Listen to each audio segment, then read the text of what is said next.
welcome to Make a Difference, where children come first and play is a priority. My name is Sarah Gould-Houde, and I'm one of the Regional Infant and Toddler Specialists at the Capital District Child Care Council. And today I'm going to show you how to make a Sockapillar. I'm really excited to show you how to make this easy do-it-yourself Sockapillar project because it really is a great way to get infants on the floor playing and experiencing the freedom of movement. You can make a Sockapillar for about $2 a piece. So let's make a Sockapillar. Here's what you'll need to get started. Knee socks, polyfill stuffing, silky ribbon, grosgrain ribbon, and scissors. Here's how you make a Sockapillar. You need one knee sock and your polyfill fiber. So the one tidbit I have with polyfill fibers, I like to do it by the handful, and I like to keep my clumps consistent. All you do is take your handful of polyfill and bring it down into the sock. And I like to kind of just shape it a little bit. So that looks pretty small, so I'm going to add another handful of polyfill. And then I'm just going to get in there and shape it a little bit so it's kind of like a snowball. And I like that size. So what I'm going to do is pull the sock nice and tight. And then I'm just simply going to knot it. Wrap it around my fingers and pull the sock through itself. Pull it tight so I have a nice tight knot. One section done. This length of sock, I'm going to do 3 sections. I'm going to try to make the sections about the same size, but at the end of the day, if they're not the same size, it really doesn't matter. The last knot tends to be a little tighter because you have less sock to work with, but that's okay. And then you want to pull your knot nice and tight. And then sometimes you get a little bit of polyfill left in the end of the sock, and I just like to pull it out so it doesn't end up in an infant's mouth or anything. Now your body of your Sockapillar is complete. So next you want to cut some ribbon. So I use the grosgrain ribbon to make a little pull tie for the sock. So it's like a nice little pull toy for children that can pull it, or it's a nice way for an infant to be able to hold it once they have grasping skills. I cut it in about a 2-foot length. I cut on the diagonal so my ribbon doesn't ravel. I fold it in half and match the ends up. And then I make the loop about 4 inches. You don't want it so small that the children can't get their hands in it, but you don't want it so big that it becomes a strangulation hazard. And any size hole, about 6 inches or bigger, is gonna get into a strangulation hazard. Definitely any length over 6 inches is considered a strangulation hazard. So at the end, I measure to make sure that I'm under 6 inches. So you wanna make your loop, going to about 4 inches, and then I give myself a little extra room because as I knot it, I'm going to lose a little bit of length. So make your loop, wrap it around, and knot.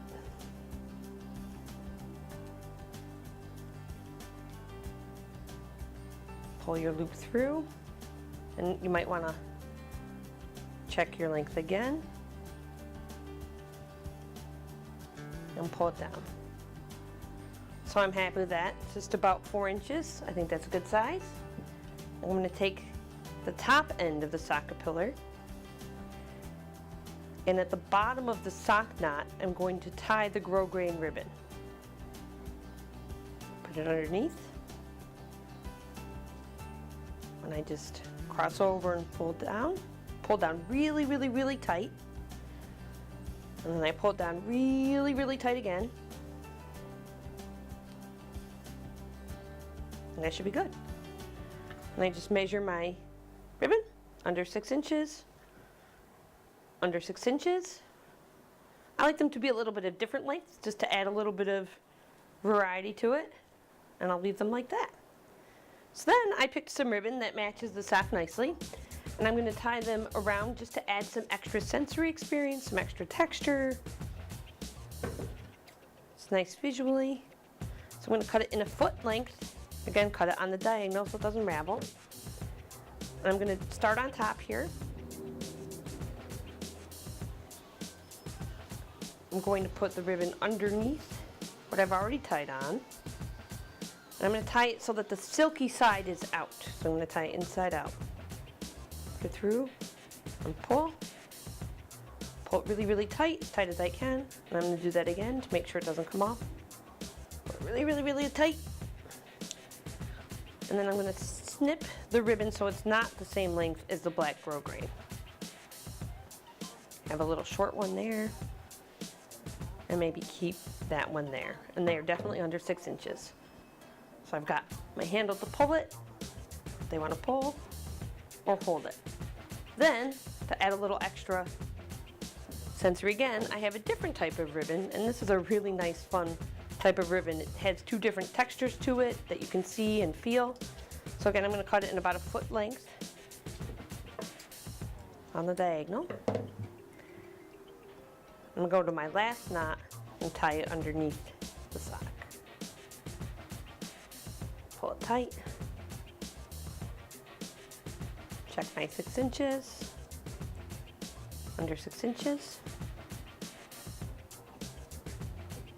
And I'm going to do it again. So I could either stick with this type of ribbon or I could add the silky ribbon again. So I think just for the different textures down there, I'm going to add this silky ribbon again. Cut it in about a foot length and tie. I'm going to call this Sockapillar complete. So what we're finding is that infants are spending a lot of time in seats. So let's say in the average morning a baby's put in the car seat, they're driven to care. Once they get to care, they may be put in a bouncy seat, and then they're moved to the swing chair, then maybe they're moved to the high chair to eat, and then they're back in a swing chair. And what we really want is babies on the floor playing and moving freely. We're programmed to develop from the head to the feet and from the inside out. And when babies can be on the floor and support their weight and support their muscles and skeleton naturally, they'll develop progressively and develop well. Babies on the floor are happy, they're confident, they're competent, they're excited when they make something happen, they're really excited when they can get their hand in their mouth and keep it there, and then they find their foot and they can keep that in their mouth and start rolling over and learning to sit up on their own until they're able to walk. So if babies are spending so much time contained, they're not getting to manipulate their bodies, they're not getting to move, and we want them moving freely as much as possible. It's really okay to put a baby on the floor. You just have to create a space that makes it okay. So you want a nice, safe place out of foot traffic.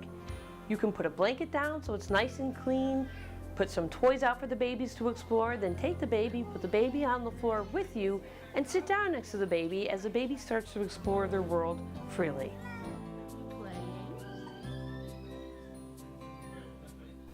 For more information about creating a space that promotes the freedom of movement, please call the Infant and Toddler Specialist at the Capital District Child Care Council.